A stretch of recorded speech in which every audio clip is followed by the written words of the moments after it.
한국을 흔히 우리가 커피 공화국이다 라고 흔히 많이 표현을 많이 합니다. 근데 여러분 재밌는 게 뭔지 아십니까? 우리나라의 그 유명한 커피 프랜차이즈 딱 떠오르는 프랜차이즈 뭐가 있을까요? 맞아요, 스타벅스, 별다방. 근데 그 별다방의 그 이야기를 잠깐 보면은 한국의 문화 속에서 스타벅스가 한국에 들어온 역사가 얼마 되지 않는다는 거예요. 1999년입니다. 불과 이제 10년 좀 넘은 그 역사밖에 되지 않아요. 그럼에도 불구하고 이미 한국 사람들의 커피 문화 속에서는 이 스타벅스가 차지하고 있는 자리가 엄청나죠. 자, 2019년도에 우리나라에 블루보틀이라고 하는 이제 미국산 브랜드가 들어옵니다. 자, 예전에는 한국 사람들의 스타일 자체가 매장에 가더라도 정말 에스프레소 문화였어요. 자, 에스프레소 뜻이 뭐냐면 빠르다라는 거거든요. 익스프레소라고 하는 그 영어의 어원에서 빠르게 커피가 추출됐다 라고 하는 게 에스프레소예요. 자, 가끔 매장에 오시는 중년 남성분들을 보면은 야, 커피 뭐 시킬까? 야, 뭐 마실래? 그러면 카페 메뉴를 쫙 보다가 야, 뭐 이렇게 메뉴가 많아? 그럼 메뉴에 항상 뭐가 있어요? 에스프레소가 있어요. 그러면 야, 그냥 저거 마시자. 에스프레소 주세요 라고 말씀하시는 분들이 계세요. 그럼 그런 분들에게 꼭 말씀을 드려야 돼요. 손님 죄송한데요, 에스프레소 혹시 즐겨 드시나요? 여러분은요, 아예 그냥 주세요. 에스프레소는요 아주 요만큼 나오는 그런 커피 원액과도 같은 되게 쓴 커피예요. 그러면 아예 그런 거예요? 그러면 그냥 아메리카노 주세요 라고 또 표현을 하십니다. 자, 이렇게 한국의 문화가 빨리라고 하는 문화 속에서 커피도 아주 빠르게 변천되고 흘러갔습니다. 그 서울의 흥수동인가요? 거기에 블루보틀이 이제 오픈하면서 미국식의 또 다른 커피 문화가 들어오게 됐는데 바로 그 느림의 미학의 커피였습니다. 그 느림의 미학 커피가 바로 핸드 드립이라고 하는 커피였어요. 그래서 한국 사람들에게 또 다른 커피의 충격을 안겨주었습니다. 자, 스타벅스가 99년도에 들어와서 불과 10여 년의 역사 속에서 한국에 아주 강하게 빠르게 자리를 잡았죠. 예전에 제가 고등학교 여학생들 교육한 적이 있었는데 한 여학생이 스타벅스 테이크아웃 컵을 가지고 온 거예요. 그래서 저에게 이야기하는 게 선생님 저 어저께요 스타벅스 갔다 왔어요. 그랬구나. 너 스타벅스 갔다 왔구나. 뭐 마셨니? 프라푸치노, 모카 프라푸치노 마셨어요. 아, 그렇구나. 그럼 이 컵에도 마셨니? 그러니까 네, 이 컵에도 마셨어요. 그럼 그거 쓰레기잖아. 그거 버려야지. 그러니까 이 여학생이 대답이 뭐냐면 아니요, 그게 아니고요, 제가요 스타벅스를 갔다 왔어요. 이게 그 학생의 대답이었어요. 자, 뭐예요? 그 학생은요 모카 프라푸치노가 중요한 게 아니에요. 그 학생은 그냥 스타벅스 갔다 온 게 중요한 거야. 뭐예요? 커피를 브랜드로 마시고 있다는 거예요. 자, 지금 오늘 우리는 이러한 환경 속에서 살아가고 있습니다. 특별히 이번 코로나 일상 속에서 우리 이동 노동자분들을 좀 많이 뵙고 같이 커피 이야기를 나누고 또 커피를 만들어 드리고 또 만들어 드시고 하는 이런 좀 같이 만남의 장이 있었으면 좋겠는데 이렇게 영상을 통해서 뵀다는 게 좀 아쉬움이 있습니다. 혹시라도 저를 보시고 길에서 혹시라도 저를 보셨다면 언제든지 저에게 오셔서 저기요 선생님 커피 한잔 사주십시오 라고 얘기하시면 제가 가까운 카페에 가서 꼭 커피를 사드리도록 하겠습니다. 약속드립니다. 네, 아무튼 이렇게 우리나라의 커피 문화가 이제는 예전에 빠른 문화여서 이제는 그 블루보틀의 영향을 통해서라도 핸드 드립의 영향으로 많이 바뀌어가고 있다는 거예요. 그리고 이 스타벅스의 특징 자체는 공간의 활용, 인테리어의 활용을 통해서 사람들이 편한 공간에서 자유롭게 그리고 본인의 쉼을 누릴 수 있는 어떤 이런 이념적인 철학이 담겨 있습니다. 근데 또 블루보틀은 또 안 그래요.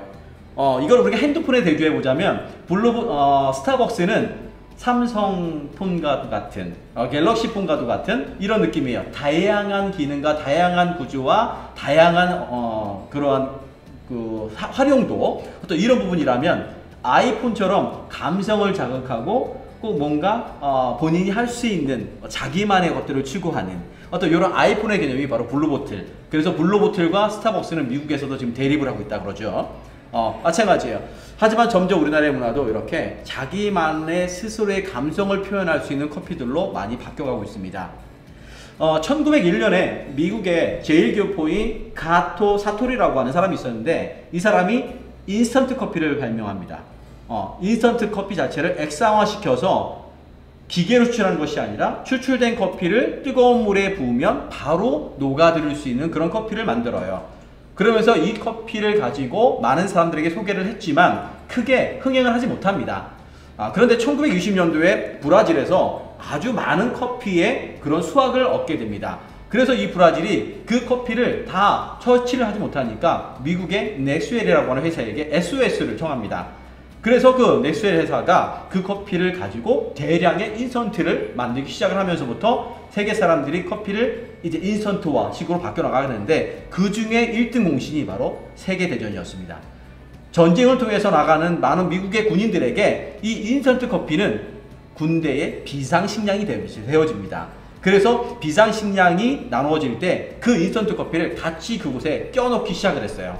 그래서 전쟁터에서 피곤한 그 전쟁 가운데 5인 사살하지 말라고 커피 많이 마셔라. 그래서 군인들에게 커피를 나눠주기 시작을 했고, 그리고 한국전에서도 미국의 군인들이 그 커피를 비상식량으로 가지고 온 거예요. 그래서 우리나라 사람들에게도 인스턴트 커피가 알려지게 되어지게 되는 그런 또 계기도 맞게 되는 일이 생기게 됩니다. 그래서 지금은 많은 사람들이 인스턴트도 마시지만 또 원두커피도 사랑하지만, 재밌는 거는 한국은 커피를 생산하는 국가가 아닙니다. 자, 커피는 이렇게 지구를 가운데 중심으로 했을 때 적도를 중심으로 북위 25도, 남위 25도 요 사이에 존재하고 있는 나라들, 우리가 커피 벨트 아니면 커피 존이라고 이야기하는데, 요 사이에 존재하고 있는 나라들은 대부분 아열대성 기후를 갖고 있는 사계절의 여름인 나라들의 그런 특징을 볼 수가 있습니다. 자, 아프리카 딱 그러면 그러니까 탄자니아, 에티오피아, 루안다, 케냐, 카메룬, 말라위 이런 나라들 한 번쯤은 다 들어보셨다 나라죠. 우리가 동남아시아가 좀 넘어오면은 태국, 필리핀, 베트남, 라오스, 인도네시아 이런 나라들, 또 태평양 쭉 넘어가면 중남미 국가들, 멕시코, 코스타리카, 브라질, 온두라스, 과테말라 또 이런 나라들, 뭐 파나마, 뭐 페루 이런 나라들이 대부분 커피 벨트예요. 그런데 우리나라는 거기에 존재하고 있지 않아요. 우리나라는 북반구 쪽에 위치하고 있기 때문에 우리나라는 좀 높아요. 그러다 보니까 사계절이 있고 날씨가 추운 계절이 있기 때문에 커피 농가 재배가 되지 않아요. 그런데 우리나라의 커피 도시 딱 그러면 우리가 강릉을 많이 커피 도시라고 이야기합니다. 그래서 혹시나 여러분 혹시 여행 좋아하시는 분들은 강릉 여행 가시면 한 번쯤 꼭 들려보십시오. 강릉항 바닷가 앞에 중심으로 한 카페 거리, 너무 좋죠. 아까 우리가 바다라떼 만들었는데 그 바다를 연상하는 그 거리가 바로 카페촌이 쫙 형성이 되어 있습니다.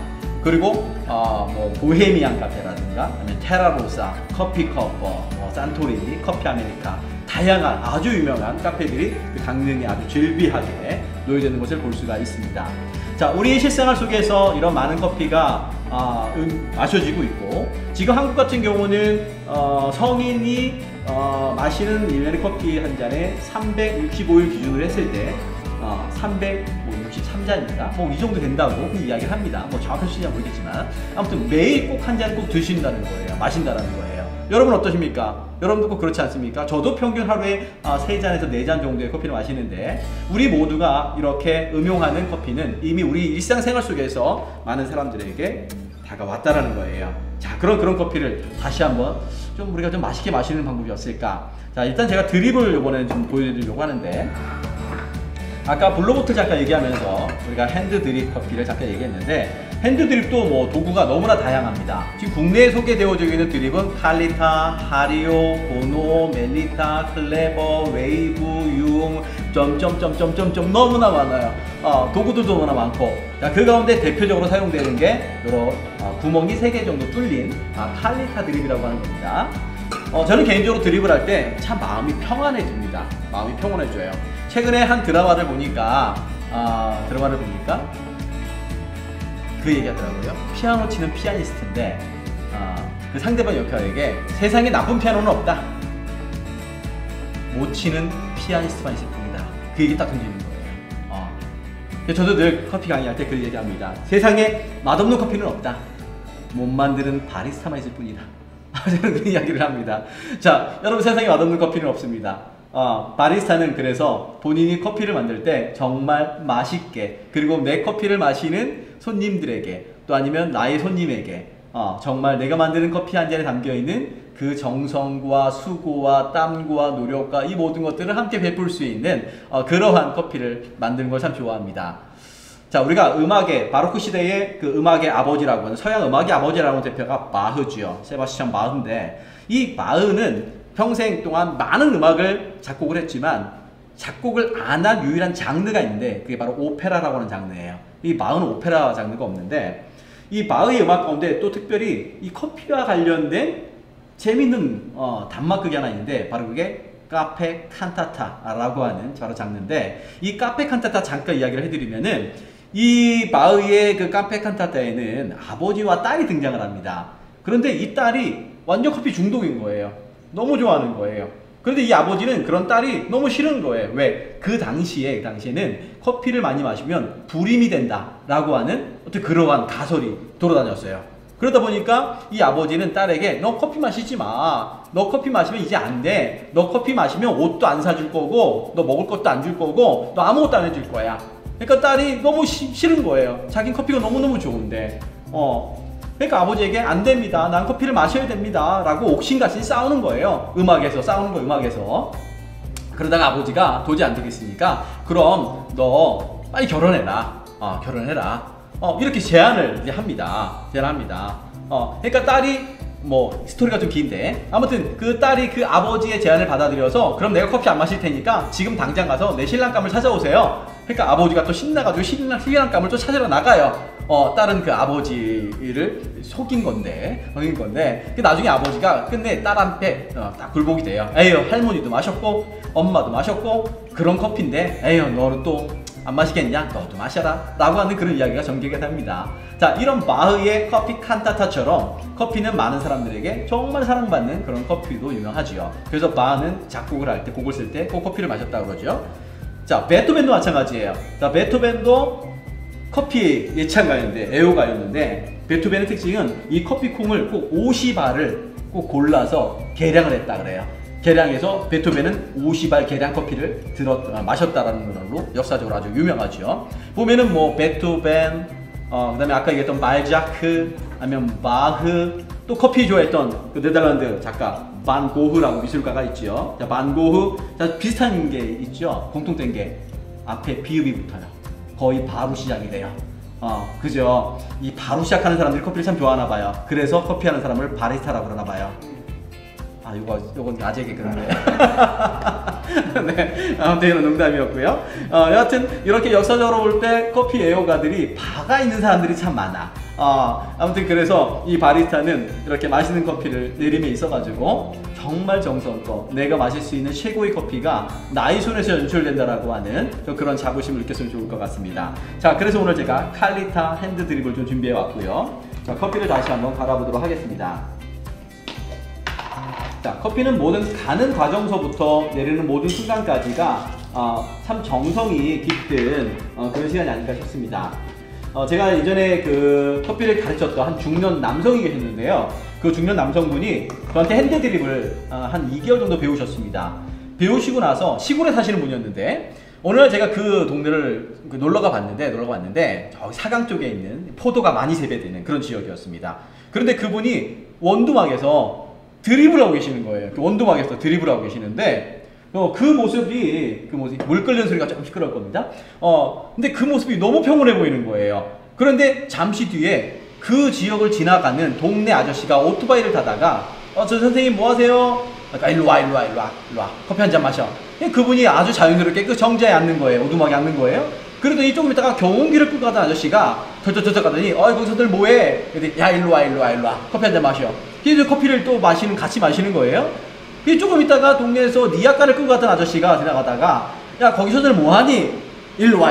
커피 한 잔 마셔. 그래서 갑자기 오두막에 4명의 동네 아저씨들이 모여서 그 선생님이 내리는 드립커피에 빠져 계신 것을 본 적이 있었습니다. 그 모습 바라보고 너무 감동도 되고 또 기분도 좋아지고 했던 그런 경험이 있었습니다. 자, 여러분, 커피 한 잔을 내린다는 것은 행복입니다.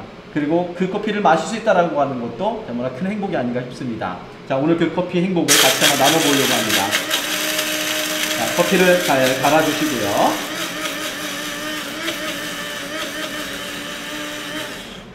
자, 지금 물이 좀 끓고 있고요. 자, 요 칼리타 드립은 제가 앞에 설명드린 것처럼 구멍이 3개가 뚫렸고 옆에 보면 이렇게 줄이 놓여져 있는데 요 줄을 우리가 리브선이라고 하는 줄인데 흔히 우리가 갈비뼈라고 부르는데 공기의 흐름을 통해서 물이 일정하게 쏟아질 수 있도록 해주는 역할을 하는 게 요 리브선입니다. 이렇게 뜨거운 물이 끓으면 자, 물을 받고요.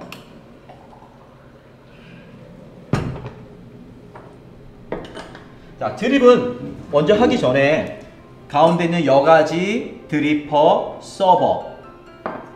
여가지, 드리퍼, 서버가 지금 다 차갑습니다. 차갑기 때문에 일정한 보온을 해 주어야 됩니다. 그래서 이렇게 보온하는 과정이 좀 필요합니다. 이 과정은 우리가 린싱 과정이라고 그렇게 이야기를 하고요.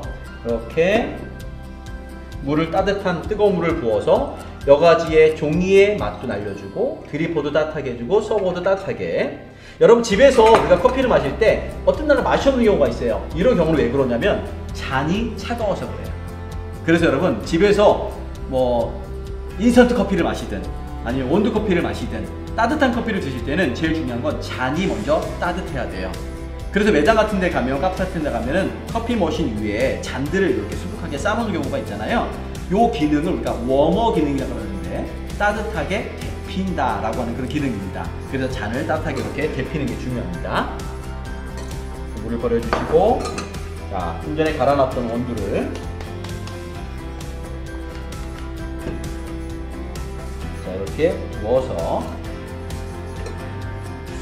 자, 평평하게 레벨링 과정을 하게 되고, 그 다음에 커피가 물을 먹을 수 있도록 불려주는 과정이 필요합니다.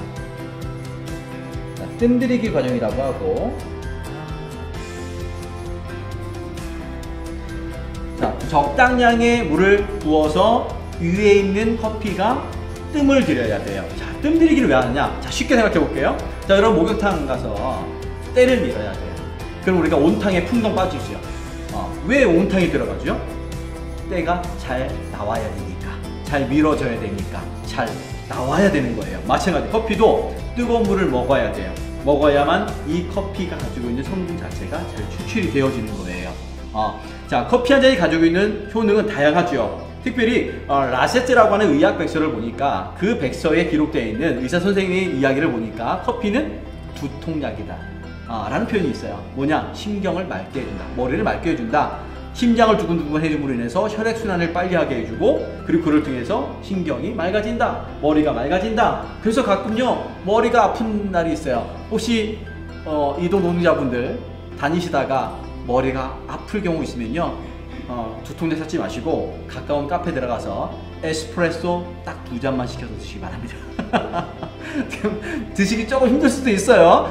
힘들 수도 있지만 그 2잔의 에스프레소가 내 온몸을 감싸는 그 강한 느낌에 행복할 겁니다. 그리고 익숙해지실 겁니다. 여기를 가지고 커피가 추출되어지는데, 지금 위가 아주 봉긋하게 올라오는 것을 이제 볼 수가 있습니다.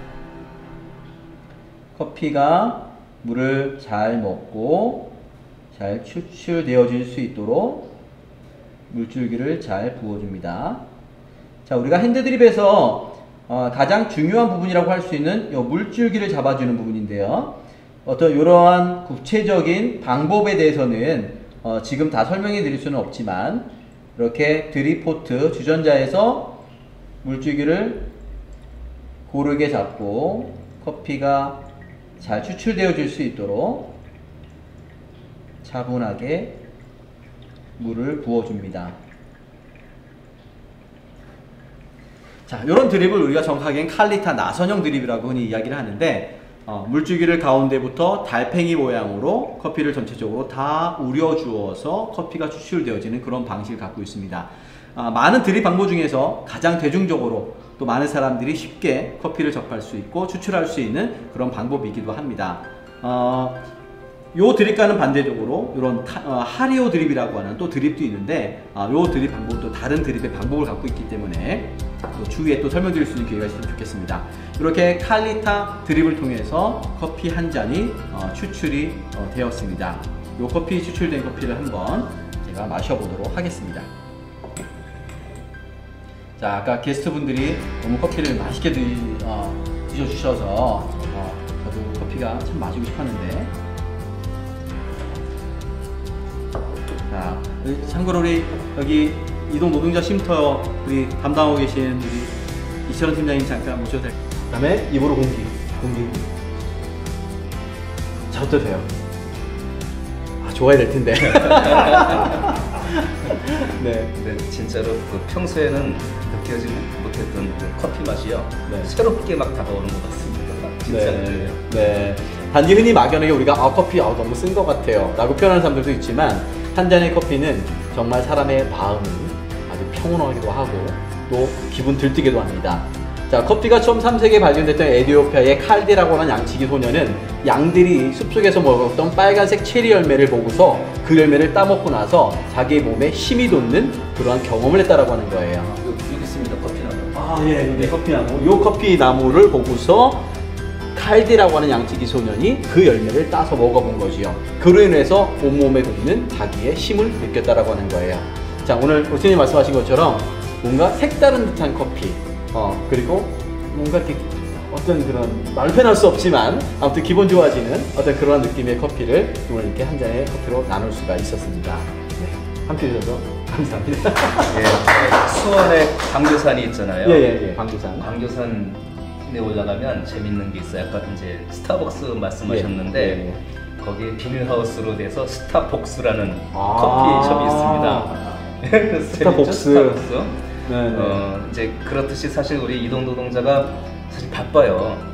바쁜 와중에 언제 스타벅스 가서 뭐 이게 근사하게 커피 마시고 막 그럴 수 있겠습니까? 그럴 시간이 없죠. 네. 대개는 이제 예전에 보면 자판기를 많이 이용하죠. 근데 자판기가 요즘엔 또 그마저도 잘 없어요. 맞아요. 예, 그래서 편의점을 이용하게 되는데 편의점에 들어가면 아주 그 캔커피가 정말 이게 종류가 많아서 야 도대체 내가 뭔 커피를 마셔야 될지도 막 혼란스럽고 그럴 때가 좀 많이 있거든요. 네, 그렇죠. 그래서 맞습니다. 제가 네. 그 선생님한테 우리 교수님한테 특별히 좀 그 이 캔커피 그 많은 종류 중에서 과연 그 어떤 커피의 특성을 가지고 있고 우리가 다니면서 사실 믹스 커피는 좀 이렇게 건강에 안 좋다고 하잖아요. 그래서 어떤 커피가 우리 이동동자분들이 다니면서 가장 적합할 것 같은지 말씀하신 대로 힘을 충전하고 이렇게 또 이제 다음 업무를 이제 돌입할 수 있을지 그런 것도 한 말씀 이제 다음에 좀 기회가 되시면 알겠습니다. 이렇게 좀 여유 있게 커피를 한 잔 들이마시면서 잠깐의 이게 몸도 충전도 하고 에너지도 충전하는 그런 시간을 좀 갖기를 바라겠습니다. 네, 고맙습니다. 오늘 감사합니다. 방금 말씀하신 것처럼 지금 주변에는 너무나 다양한 많은 커피들이 있습니다. 특별히 그런 커피들을 보실 때 지금 제가 짧게 말씀드리고 싶은 것은 뭐냐면은 이 커피의 종을 보시면은 흔히 그 캔커피도 그렇고 인스턴트 커피도 그렇고 뭐 아라비카 커피, 뭐 로부스타 커피 어떤 요렇게 붙어있는 것들이 많이 있습니다. 흔히 우리가 매장에서 마시는 대부분의 아메리카노 커피는 우리가 아라비카 종의 커피로 만듭니다. 그리고 아라비카 안에서도 스페셜티 커피라고 흔히 우리가 표현을 합니다. 우리가 커피의 등급을 3개 등급으로 많이 나누는데 뭐 커머스 커피냐, 프리미엄 커피냐, 스페셜티 커피냐 대부분 커피가 재배되는 해발 고도의 높이에 따라서 커피가 많이 이제 바뀌긴 합니다. 그래서 그런 캔커피도 보시거나 아니면 인스턴트 커피도 보시면은 그렇게 스페셜티 커피라고 혹시 적혀있는 커피가 있다면 아주 좋은 커피라고 보시면 되겠습니다. 그리고 아라비카 커피 라고 적혀 있으면 아주 좋은 커피라고 보시면 되겠습니다. 하지만 반대로 이 대부분의 많은 인스턴트 커피가 이 로부스타라고 하는 커피로 많이 만들어지거든요. 이 로부스타 커피의 맛의 특징은 강한 쓴맛이 너무 셉니다. 그러다 보니까 그냥 이 로부스타만 가지고 음용하기에는 좀 부족함이 있습니다. 하지만 로부스타 커피를 가지고 대부분 인스턴트 커피를 만든다 라고 하는 걸 보시면 좋을 것 같습니다. 자, 우리 팀장님께서 저한테 부탁을 하셨는데 제가 혹시 다음 기회에 되면 이렇게 편의점에 있는 인스턴트 커피를 정복해서 뭐 어떤 커피가 또 우리에게 가깝게 다가오는지에 대해서 함께 또 이야기 나눠볼 수 있는 그런 시간으로 가져볼 수 있도록 하겠습니다. 자, 지금 이렇게 커피가 남았는데 자, 혹시라도 또 댁에서 요즘에 그 우리 젊은 취향들 우리 청소년도 그렇고 청년들도 그렇고 흑당을 이용한 메뉴도 아주 많이 마십니다. 비록 커피가 많이 남아있진 않지만 제가 그래서 그 흑당 시럽을 잠깐 좀 가져왔는데 이런 흑당 시럽이 있으면은 이런 흑당을 살짝 또 이렇게 컵에다가 또 묻혀보도록 하겠습니다. 네, 이렇게 흑당을 또 이렇게 집어넣고 자, 얼음을 좀 섞어서 얼음을 섞고 또 우유를 또 살짝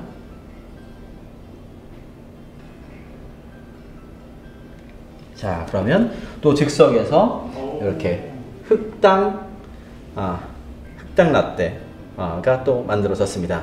흑당 뭐 표현하기는 그렇지만 예쁘죠? 네. 네, 아무튼 이렇게 다양하게 우리가 커피 메뉴도 연출할 수가 있고, 이 안에다가 또 우리가 버블티, 파피오카라고 하는 또 버블티도 만들어 드실 수가 있습니다. 요즘에 실생활 속에서 이런 재료들이 너무 잘 나와 있어서 주변에서 쉽게 재료를 찾을 수가 있고, 그리고 그 재료를 통해서 우리 가정에서도 쉽게 커피를 만들어 갈 수 있는 이런 다양한 방법들이 많이 소개가 되어져 있습니다. 저 개인적으로도 혹시 유튜브 하시는 분들 계시면은 유튜브에 검색을 청년시인 바리스타, 그냥 청년시인이라고 치면은, 저는 지금 물론 청장년인데 청년시인 검색하시면 제가 만든 다양한 홈카페 또 메뉴도 나옵니다. 또 함께 더불어서 이런 메뉴도 같이 공유하고, 또 여러분 만드신 메뉴도 또 소개해 주시고, 또 그러면은 또 행복한 커피 문화를 우리가 만들어 갈 수 있지 않을까 하는 생각이 듭니다.